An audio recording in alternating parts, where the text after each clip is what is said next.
Bonjour, Luc Gallet du Courrier Cauchois. Nous sommes ici devant les services des urgences de l'hôpital de Lillebonne, au centre hospitalier intercommunal Cauves-Leydsène, qui a été victime d'un incendie dans la nuit de dimanche vers 3 h du matin. Un véhicule des urgences a pris feu au niveau de l'entrée, au niveau du sas, causant d'importants dégâts dans l'hôpital. Actuellement, les services des urgences sont fermés jusqu'à nouvel ordre et a priori pour au moins plusieurs semaines. Nous avons fait un point avec le directeur de l'hôpital il y a quelques minutes, ce dimanche matin, pour évoquer la situation, savoir un petit peu où en est l'hôpital après cet important incendie.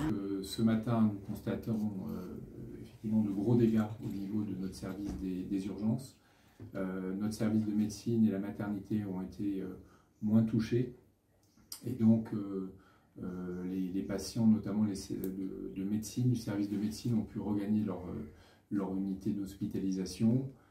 Dans la nuit, des transferts ont été réalisés. Une dizaine de patients ont été transférés sur les hôpitaux du territoire et au groupe hospitalier du Havre, mais également sur Fécamp et Pont-Audemer. Je tiens d'ailleurs à remercier l'ensemble des établissements partenaires d'avoir accueilli ces patients.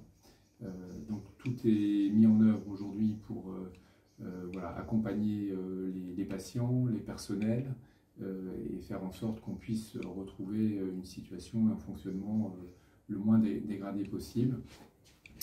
Au vu des premiers constats et des dégâts constatés sur le service des urgences, on va devoir le fermer plusieurs jours, voire plusieurs semaines, puisqu'il y a d'importants travaux à réaliser.